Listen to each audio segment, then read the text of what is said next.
બુદ્ધિ તો ઘણા લોકો પાસે છે, સદબુદ્ધિ કોઈક પાસે હોય છે.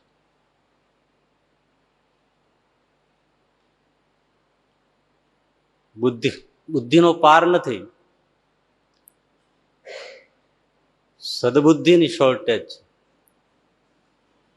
ભેદ બહુ મોટો છે.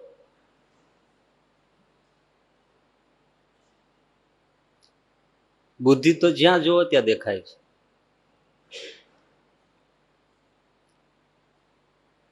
આ બધા આપણે બેઠા છીએ એટલે બધામાં બુદ્ધિ નથી એવું તો નથી, પણ સદબુદ્ધિ કેટલામાં?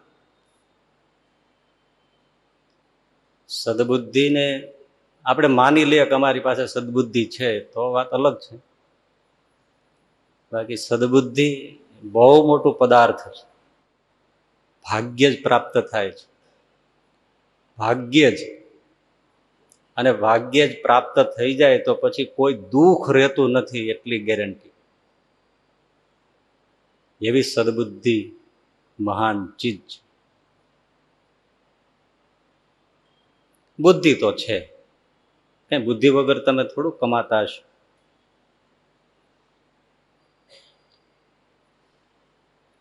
મેં એક નાના છોકરાને પૂછ્યું, તને અંગ્રેજી આવડે છે? મને કે મને લખતા આવડે છે, વાંચતા નથી આવડતું. હું ચક્કરમાં પડી ગયો. લખતા આવડે છે ને વાંચતા નથી આવડતું, એ કેવું? મેં કીધું લખજે. એટલે આમાં મામા મામા મામા ચારે બાજુ આડા અવળા લીટા તાણ્યા. મેં કીધું આ તે શું લખ્યું? એ તો મેં તમને કીધું લખતા આવડે છે, વાંચતા આવડતું નથી. છે ને બુદ્ધિ? આપણને ચક્કરમાં નાખી દેલ્યો. મને લખતા આવડે છે, વાંચતા નથી આવડતું. આ શું લખ્યું હતું? એ તો તમને પેલા કીધું. એક છોકરાને એના બાપાએ એના પપ્પાએ કીધું કે જા પોસ્ટ કાર્ડ લેતો આવે, લઈ આવું, પૈસા આપો. એટલે પૈસા આપે ને તો બધા લઈ આવે. પૈસા ન આપું અને પોસ્ટ કાર્ડ લઈ આવે તો તું સાચો દીકરો ગણા. ભલે પપ્પા. ગયો, લઈ આવ્યો. લ્યો પપ્પા આ પોસ્ટ. એટલે આ તો લખેલો છે, કોરામાં તો સૌ લખે.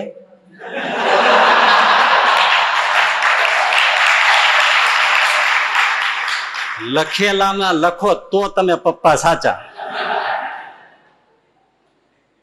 છે ને બુદ્ધિ?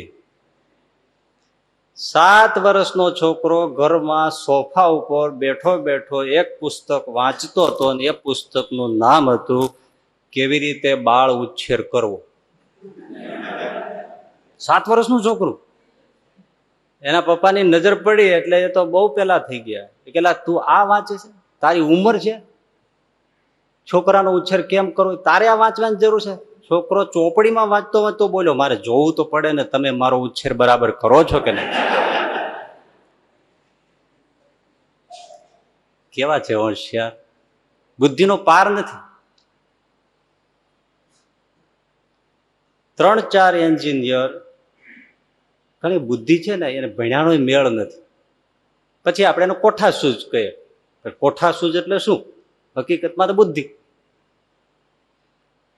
રસ્તાને કાંઠે 3-4 એન્જિનિયર કંઈક મથે મશીનરી સાથે, સવારના મથે. ચારે બાજુ આજુબાજુમાં એક ભરવાડ ઘેટા બકરા ચરાવે, એની નજર વારે વારે પડે. ભરવાડ ક્યાંય ભીણો નથી, અભણ છે. બુદ્ધિ જોઈજો તમે.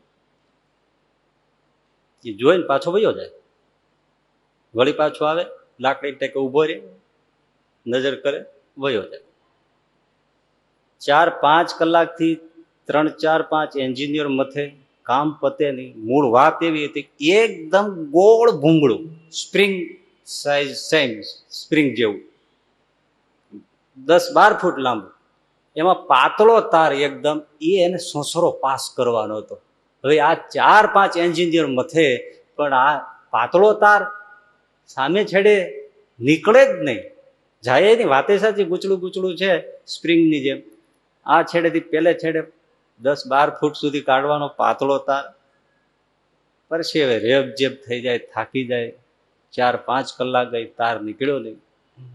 પાછો એટલો ભરવાડ આવ્યો. શું માણસું મથો છો હો? એટલે ભાઈ જવા દે ને, ના કે આપણા જેવું કામ હોય તો કેજો. ભરવાડ, હવે ભાઈ અમે ડિગ્રી ઉપર ડિગ્રી ચડી ગઈ, એટલું ભણ્યા છે, તો આમાં અમને હળ પૂછતી નથી ને તને શું ઘેટા બકરા ચરાવનારાને ખબર પડે, અને તું શું અમને મદદ કરે? નડે નહીં તોય બસ છે. ના ના ના, એવો નહીં, માણસનો અવતાર છે તો કાંઈક તો આવડતું જ હોય ને, બધું કાંઈ ચોપડીમાં ના આવે. લ્યો ભરવાડ કે તમારે કામ હોય જ કેજો. એટલે એક જણાને એમ થયું કે ભાઈ હવે કહી દો ને એટલે લપ જાય અહીંથી. હા ભાઈ લપ, ચાલો, પણ શું છે કામ? કઈ નથી, આ પાઇપ ભૂંગળું છે ને આમ સ્પ્રિંગ જેવું, હા, એમાં આ પાતળો તાર જો આમ લચક લે એટલો બધો કોમળ છે, એ સામે કાઢવો છે, પણ હવે જતો જ નથી, આમ કરી અટકી જાય અટકી જાય. આ માથાકૂટ છે, એ વગર અમારે આ કાંઈ મશીનરી આગળ ચાલે એમ નથી. પ્રોબ્લેમ આ છે, નથી કોઈ દોરો જઈ શકતો, નથી કોઈ વસ્તુ જઈ શકે. હમણાં નીકળી જાય, હમણાં ભૂલાઈ જોઈ રહ્યા કામવાળો શું કરશે. પણ એ ગયો, એક નાની ઉંદરડી પકડી આવ્યો અને ઉંદરડીની પૂંછડીએ પેલો તાર બાંધી દીધો અને ઉંદરડી મૂકી દીધી. ઉંદરડી બહાર નીકળી ગઈ, તાર છોડી લીધો, લ્યો નીકળી ગયો ને. પેલા જોઈ રહ્યા માળો આ કેમ અમને કેમ ન સૂઝ્યું, ભરવાડે કાઢી દીધું. બુદ્ધિ છે એની પાસે, કાંઈક તો છે જ.